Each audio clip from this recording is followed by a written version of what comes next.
Hey guys, मेरा नाम संतोष चौहान है और आप देख रहे हैं कोड विद मास्टर टैग। आज हम बात करने जा रहे हैं सी लैंग्वेज के 50 मोस्ट इंपोर्टेंट क्वेश्चन पार्ट 3। अगर आपने पार्ट 1 और पार्ट 2 नहीं देखा है तो आप प्लेलिस्ट में जाके पार्ट 1 और पार्ट 2 को देख सकते हैं और फिर उसके बाद आप पार्ट 3 की भी शुरुआत कर सकते हैं। तो चलिए देखते हैं हम अपना सबसे first question. The hash include stdio.h is a,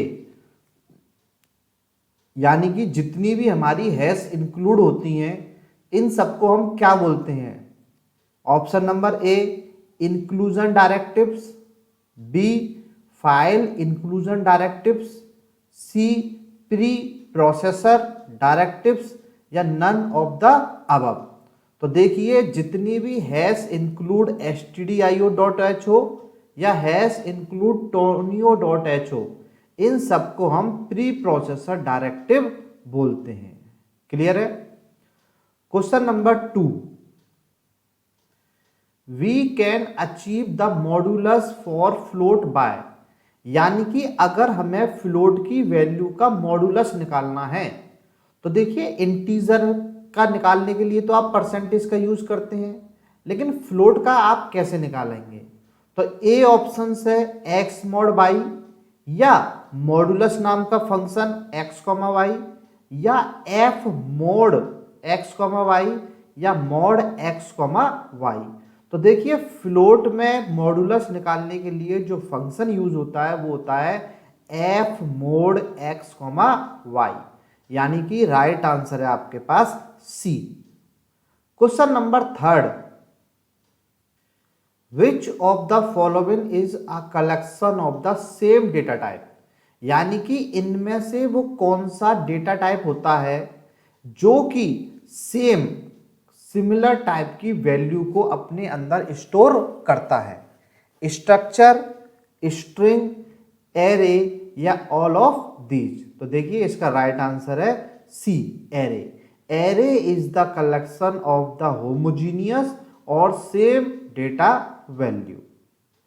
ठीक है। Question number 4, which operator is used to access the member of a structure. अगर स्ट्रक्चर के अंदर अगर आपको किसी भी मेंबर को एक्सेस करना है तो आप किस ऑपरेटर का यूज करेंगे। Option A hyphen, option B greater than, option C asterisk multiply या option D dot.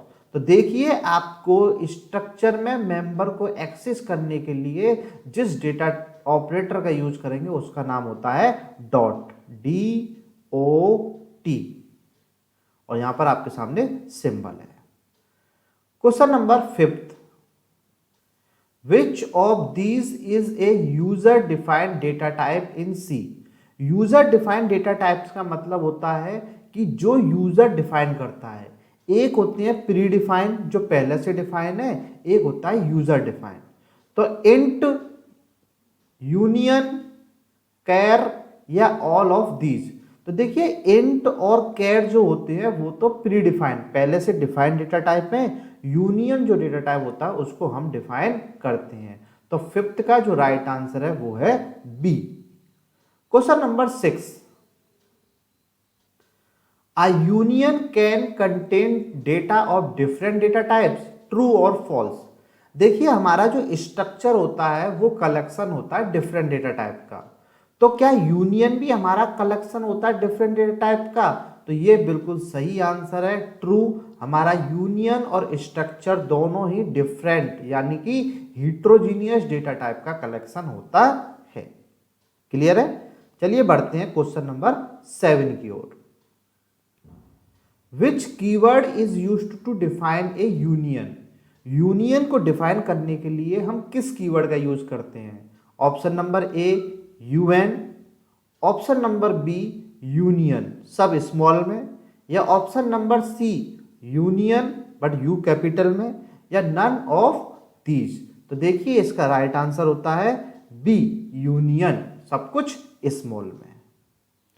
Question number 8, the size of a union is, union का साइज कितना होता है, sum of size of all member, ये तो structure में होता है सबका sum. Predefined by the compiler, बिल्कुल नहीं हो सकता क्योंकि ये प्री डिफाइंड नहीं है, ये यूजर डिफाइन करता है। Equal to size of largest data type, ये बिल्कुल सही आंसर है सी, क्योंकि स्ट्रक्चर और यूनियन में ये डिफरेंस होता है, स्ट्रक्चर जो कलेक्शन होता है साइज का वो सभी मेंबर्स का होता है, लेकिन यूनियन जो होता है जो सबसे लार्जेस्ट एलिमेंट होता है जिसका साइज सबसे बड़ा होता है वही आपका यूनियन कहलाता है। ठीक है ना। तो question number 9, all member of union, union के सभी मेंबर कैसे होते हैं, स्टोर्ड इन कंजुगेटिव्स मेमोरी लोकेशन या share same memory location, store at different location या ऑल ऑफ दीज। तो देखिए यूनियन में मैंने अभी अभी बताया कि यूनियन में जो सबसे बड़ा साइज होता है वही डेटा टाइप का साइज होता है, तो यहाँ पर यूनियन जो होता है वो शेयर से मेमोरी लोकेशन को शेयर करेगा। तो 9th का बी राइट आंसर है। Question number 10, which of the below statement is incorrect in case of union, union के केस में इनमें से कौन सा स्ट्रक्चर या कौन सा स्टेटमेंट गलत है। Union is a user defined data type, ये बिल्कुल सही है, हमने अभी अभी पढ़ा हुआ है। All data share same memory, ये भी बिल्कुल सही है। Union keyword is used to initialise, क्या हम यूनियन कीवर्ड का यूज करते हैं, ये भी बिल्कुल सही है। यूनियन स्टोर मेथड टू, ये कोई कॉन्सेप्ट नहीं है, तो ये बिल्कुल गलत है। तो इसका जो राइट आंसर है वो है आपके पास सी। ठीक है ना। तो क्वेश्चन नंबर 10 का जो राइट आंसर है वो है C. Question number 11, the member of union can be accessed using, देखिए ये मैं आपको पहले ही बता चुका हूं कि अगर हमें यूनियन के मेंबर को एक्सेस करना है तो हम किस ऑपरेटर का यूज करेंगे। Option A dot operator, option B and operator, option C asterisk operator और option D right shift operator. तो मैं ये चाहूंगा कि 11 का राइट आंसर आप मुझे कमेंट बॉक्स में बताएं, क्योंकि ये मैं पिछली स्लाइड में ही आपको बता चुका हूं।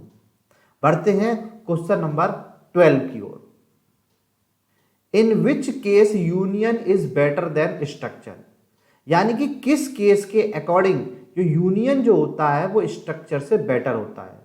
Less memory is available, faster compilation is required, when function are included और नन ऑफ दीज। तो देखिए जो स्ट्रक्चर जो होता है वो सभी डेटा टाइप्स की मेमोरी को जोड़ता है, बल्कि यूनियन जो होता है वो सबसे लार्जेस्ट मेमोरी लोकेशन को लेता है।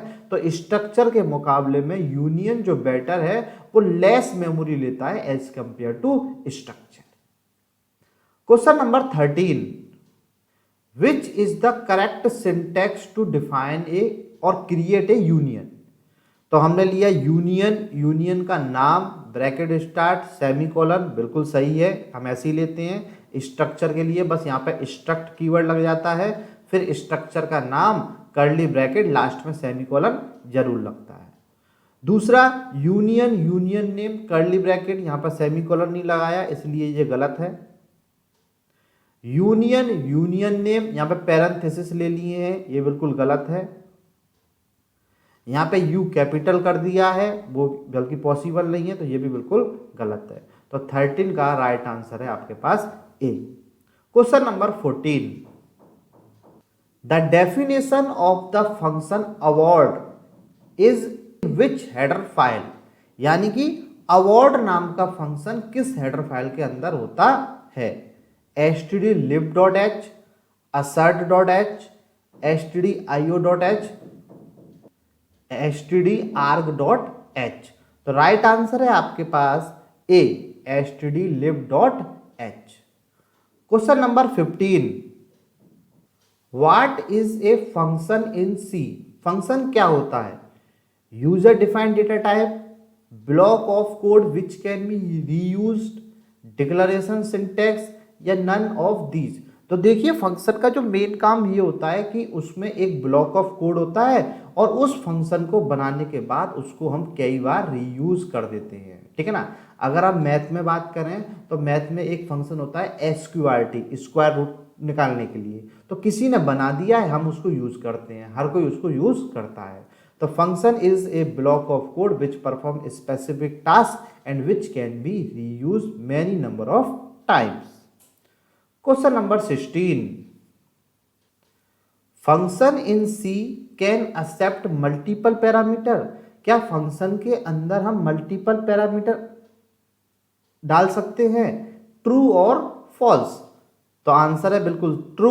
हम फंक्शन के अंदर कई पैरामीटर पास करा सकते हैं, पैरामीटर को हम आर्गुमेंट भी बोलते हैं। Question number 17, which keyword is used to return value from function. Function से जब हम वैल्यू को रिटर्न कराते हैं तो कौन सा कीवर्ड यूज होता है? फैच, वैल्यू, रिटर्न कीवर्ड या ऑल ऑफ दीज? तो देखिए राइट आंसर है इसके सी, रिटर्न कीवर्ड, ठीक है ना। तो सिर्फ रिटर्न यूज होता है।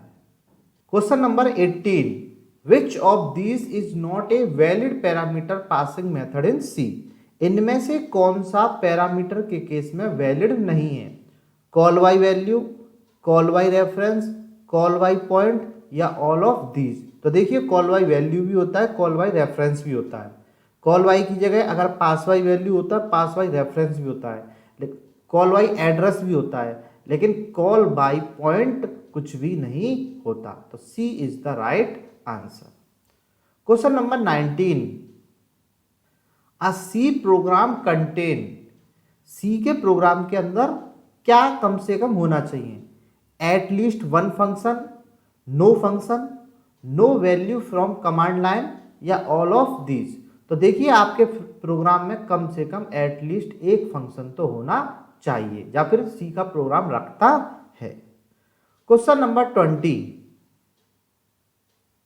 अ रिकर्सिव फंक्शन इन सी। एक बहुत इंपॉर्टेंट टॉपिक है रिकर्जन फंक्शन।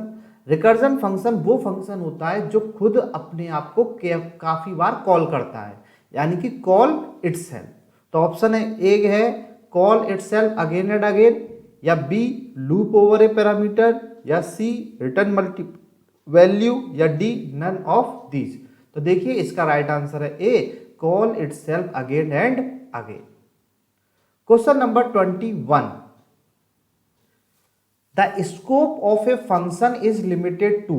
अगर आपने एक फाइल के अंदर एक फंक्शन बनाया है तो इसका स्कोप कहां तक होता है, उसकी लाइफ कहां तक होती है?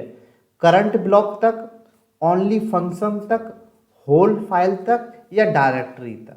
तो देखिए इसका राइट आंसर है सी, यानी कि होल फाइल तक।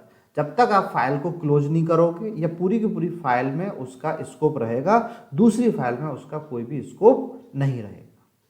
Question number 22, which of the below syntax is the correct way of declaring a function. आप फंक्शन को सी में किस प्रकार से डिक्लेयर कर सकते हैं?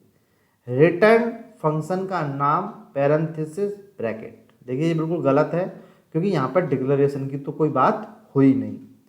डेटा टाइप फंक्शन का नेम, उसके अंदर पैरामीटर, ये बिल्कुल सही बात है।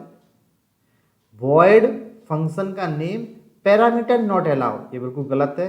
और नन ऑफ दीज, तो इसका जो राइट आंसर है वो है बी। आप सेकंड ऑप्शन से आप फंक्शन को डिक्लेयर कर सकते हैं। क्लियर है? तो होपफुली सिंपल क्वेश्चन है, आपको समझ में आ रहे होंगे। अब हम बढ़ते हैं क्वेश्चन नंबर 23 की ओर। The SQRT function is used to calculate which value. देखिए नाम से ही समझ में आ रहा है, फंक्शन का नाम क्या है? एसक्यूआरटी। तो ये स्क्वायर निकालता है? नहीं। Squares of the revert bits? No. None of these, इसे भी हटा दो, क्योंकि ये निकालता है स्क्वायर रूट। तो option C is the right answer.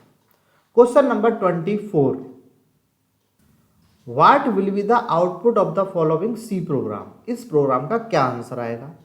तो सबसे पहले आपका हैश इंक्लूड एक हेडर फाइल लग रही है। इंट मेन से आपका प्रोग्राम चलेगा। Int A equal to my function में पास किया 13 वो सीधा जंप कर गया यहाँ पर इंट में 13, और हमने यहाँ से रिटर्न कराया है माइनस माइनस एक्स, तो 13 में से एक गया तो कितना बचा 12, ये इसने रिटर्न करके दे दिया इसको 12। इंट ए में कितना आ गया 12, प्रिंट कराया परसेंट डी के साथ ए, तो आंसर कितना आएगा 12। तो आपके पास जो ऑप्शन हैं वो है 13, 12, 14 या एरर, तो आपका आंसर है बी। ठीक है, question number 25, before using A pointer variable it should be. देखिए पॉइंटर वेरिएबल वो होता है जो दूसरे वेरिएबल का एड्रेस स्टोर करता है।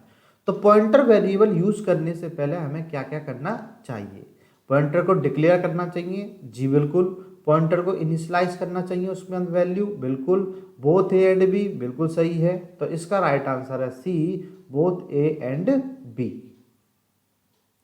Question number 26, an uninitialized pointer in C is called.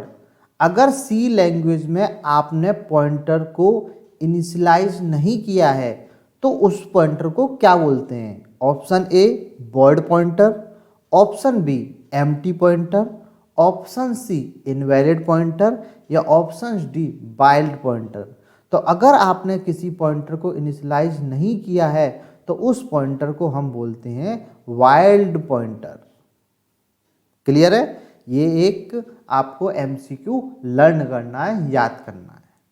Question number 27, dash is a pointer that occurs at the time when the object is deallocate from memory without modifying the value of the pointer.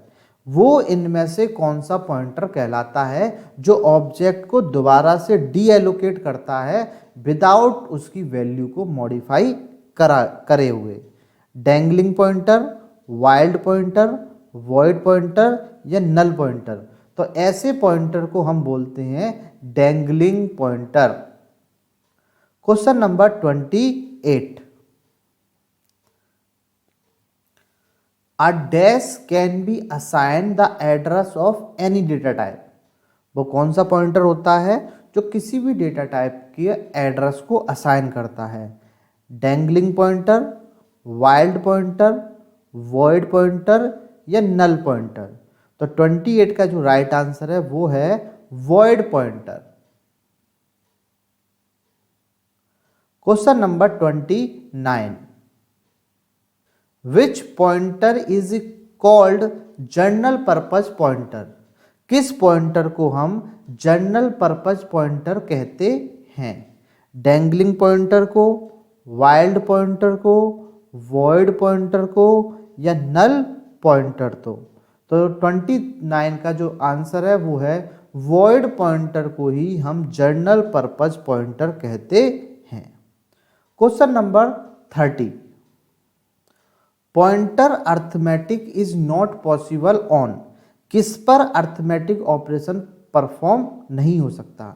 Integer pointer पर हो सकता है, float pointer पर हो सकता है addition या arithmetic, character pointer पर भी प्लस को बोलते हैं कॉन्कैटिनेशन, तो इस पर भी अर्थमेटिक परफॉर्म हो सकता है। वॉइड पॉइंटर पर हम अर्थमेटिक पॉइंटर पॉसिबल नहीं कर सकते, तो इसका जो राइट आंसर है वो है D. Question number 31, comment on the following pointer declaration. जो साइड में आपका पॉइंटर डिक्लेयर हुआ है इससे आप क्या समझते हैं? देखिए int star P comma x, star का मतलब होता है पॉइंटर वेरिएबल, और जो जिस पर आपका स्टार नहीं लगा हुआ है, एस्ट्रिक नहीं लगा हुआ है, वो हमारा एक नॉर्मल वेरिएबल है। तो ऑप्शंस ए है p is a pointer to integer, x is not, ये बिल्कुल सही है। p and x both are pointer to integer, बिल्कुल नहीं है क्योंकि x तो पॉइंटर है ही नहीं। p is a pointer to integer, बिल्कुल सही है। और x में और में नॉट भी बिल्कुल गलत है, हो ही नहीं सकता। और p and x both are not pointer variable, बिल्कुल गलत है, क्योंकि जिसके आगे एस्ट्रिक का सिंबल होगा वो पॉइंटर इंटीजर होगा, जिसके आगे नहीं है वो नॉर्मल वेरिएबल होगा।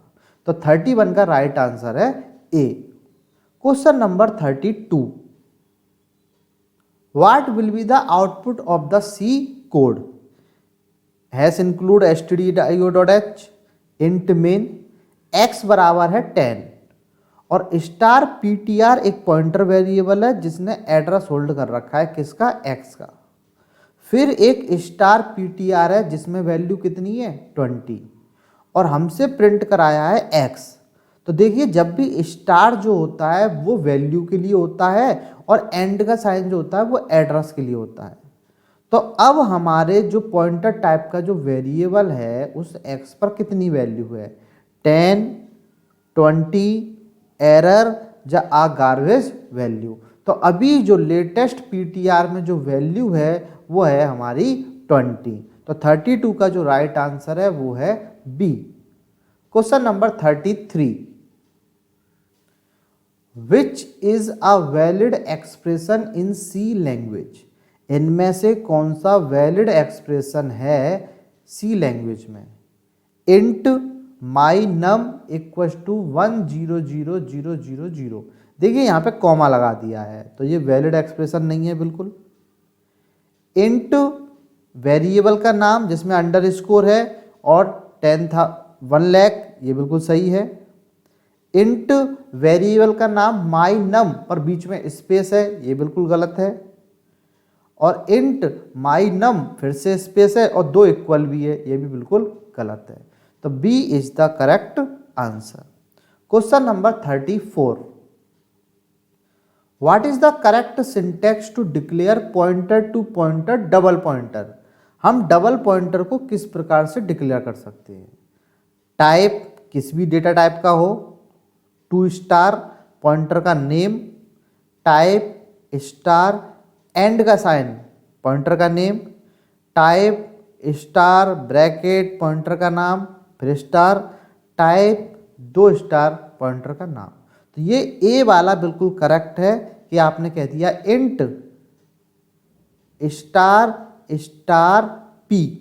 ये 2 स्टार एक साथ रिप्रेजेंट करते हैं कि ये पॉइंटर टाइप का वेरिएबल है। क्वेश्चन नंबर 35,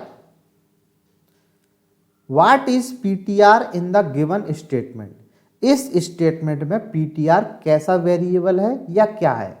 तो देखिए इंट पीटीआर एक पॉइंटर टाइप का वेरिएबल है और स्क्वायर ब्रैकेट में 5, तो ये एक एरे है।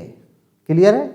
तो PTR is an array of 5 pointer या PTR is a simple integer array, ये बिल्कुल गलत है।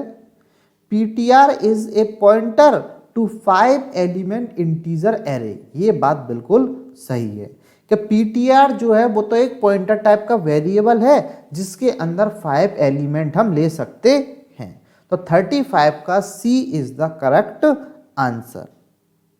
Question number 36, what is the correct syntax to declare a pointer to a constants? अगर आपको किसी पॉइंटर को कांस्टेंट डिफाइन करना है तो देखिए अगर आपको नॉर्मल भी कोई कांस्टेंट डिफाइन करना होता है तो आप कॉन्स्ट नाम का कीवर्ड यूज करते हैं। तो कॉन्स्ट टाइप किस डेटा टाइप का है? इंट स्टार पॉइंटर का नाम, ये बिल्कुल सही है। टाइप कुछ भी नहीं लगता, जब बी गलत है तो बोथ ए एंड बी हो नहीं सकता और सारे ही ऑप्शंस गलत नहीं है। तो 36 का जो राइट आंसर है वो है A. 37, which function is used to open a file in C? यानी कि जब आप सी लैंग्वेज में फाइल हैंडलिंग पढ़ते हैं कि फाइल में किस तरीके से काम होता है तो कौन सा फंक्शन फाइल को ओपन करने के काम में आता है? Open, F open, file underscore open या फाइल ओपन? तो देखिए वो फंक्शन होता है option number B, F open, यानी कि file open. Question number 38, which character is used to open a binary file in append mode? यानी कि आप फाइल के अंदर क्या करना चाहते हो? चेंजेस करना चाहते हो तो आपको फाइल को ओपन करना है किस मोड में? अपेंड मोड में। और फाइल कैसी है आपकी? Binary file. तो बाइनरी फाइल का बी और अपेंड मोड का ए। तो ए नहीं, बी नहीं, बी ए नहीं, क्योंकि पहले आता है मोड, तो पहले ए अपेंड, फिर किस फाइल को, बाइनरी फाइल को, तो A B is the correct answer. Question number 39, which character is are used to open a binary file, ठीक है, binary file in reading and writing mode in C. हमें read भी करना है file में और राइट भी करना है, तो इनमें से कौन सा मोड होता है, RW, RWB, RB प्लस या RWB। तो देखिए R जो होता है वो रीड के लिए, B जो होता है वो बाइनरी फाइल के लिए, और प्लस का मतलब है कि उसमें राइट भी कर सकते हैं। तो 39 का जो राइट आंसर है वो है C। Question number 40, which is the correct syntax to declare a file pointer in C। अगर हम C के अंदर फाइल पॉइंटर को डिक्लेयर करते हैं तो इनमें से कौन सा सिंटेक्स सही है, फाइल स्टार फाइल पॉइंटर। देखिए फाइल का जो FILE है वो पूरा कैपिटल होना चाहिए, तो ये बिल्कुल गलत है, और C वाला भी बिल्कुल गलत है। ये सही है, फाइल स्टार फाइल पॉइंटर बिल्कुल सही है, और यहाँ पर file star file pointer star, 2 star नहीं आते, तो ये बिल्कुल गलत है। तो अगर आपको फाइल पॉइंटर वेरिएबल को डिक्लेयर करना है तो file star file pointer. Question number 41, which function is used to close an open file in C। जिस तरह ओपन करने के लिए हमने F ओपन फंक्शन यूज किया था, उसी प्रकार फाइल को क्लोज करने के लिए हम क्या यूज करेंगे, option A close, option B F close, option C file underscore close, या ऑप्शन डी फाइल क्लोज। तो हम यूज करेंगे F क्लोज नाम का function. Question number 42, function F write work with. जो F राइट का फंक्शन होता है वो किस फाइल के साथ काम करता है, टेक्स्ट फाइल के साथ, बाइनरी फाइल के साथ, बोथ A एंड B, या नन ऑफ द अबव। तो देखिए F राइट फंक्शन जो होता है वो बाइनरी फाइल के साथ काम करता है सिर्फ। Question number 43, what is the value of EOF। EOF का मतलब होता है end of file in C। तो EOF की क्या वैल्यू होती है C लैंग्वेज में, -1, 0, 1 या नल। तो EOF की जो वैल्यू होती है C लैंग्वेज में वो होती है -1। तो A is the correct answer. Question number 44, which function check the end of the file indicator for the given stream in C। कौन सा फंक्शन हमें ये बताता है कि आपकी फाइल का ये EOF इंडिकेटर है, EOF, FEOF या नन ऑफ द अबव। तो देखिए इसका राइट आंसर है C, सारे फंक्शन F से शुरू होते हैं, तो FEOF। Question number 45, which function is used to seek the file pointer in C। यानी कि सीक नाम का फंक्शन किस फंक्शन के, या सीक नाम का फाइल पॉइंटर किस फंक्शन के अंदर होता है। तो सीक यूज करते हैं हम, एफ सीक या फाइल सीक या एफ मूव। तो देखिए मैंने बताया था सारे फंक्शन एफ से चलेंगे, तो 45 का आंसर है B, F seek. Question number 46, which function is used to delete an existing file in C। अगर C लैंग्वेज में आपकी कोई फाइल है hello.txt, तो किस फंक्शन से उस फाइल को आप डिलीट कर देंगे, delete, F remove, F RAM या रिमूव। तो देखिए यहाँ पे आप गलती ना करें, 46 का जो राइट आंसर है वो है डी, रिमूव नाम के फंक्शन से आपकी वो फाइल जो hello.txt नाम से थी वो रिमूव हो जाएगी।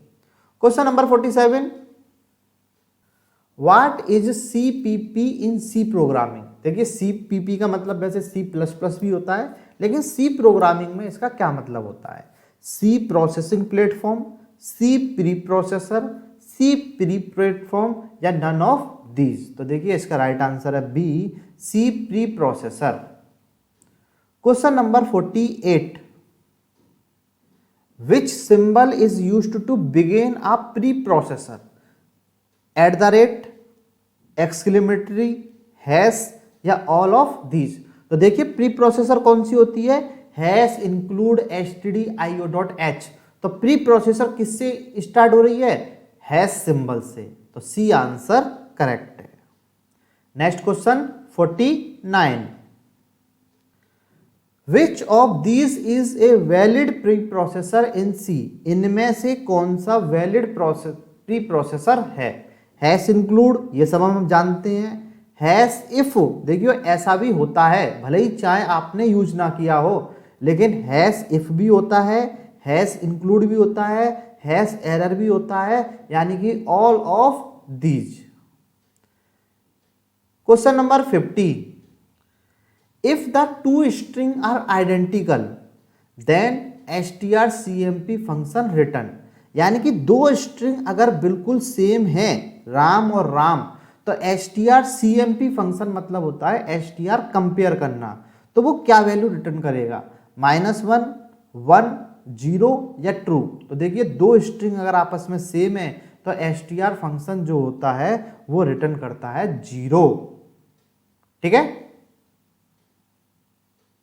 So thank you for watching my video. अगर किसी भी स्टूडेंट को सी लैंग्वेज के कंप्लीट नोट्स चाहिए पीडीएफ की फॉर्म में, तो वो मुझसे ले सकता है इस नंबर पर व्हाट्सअप या कॉलिंग करके, ओनली 200 रुपीज़ में। तो thank you for so much.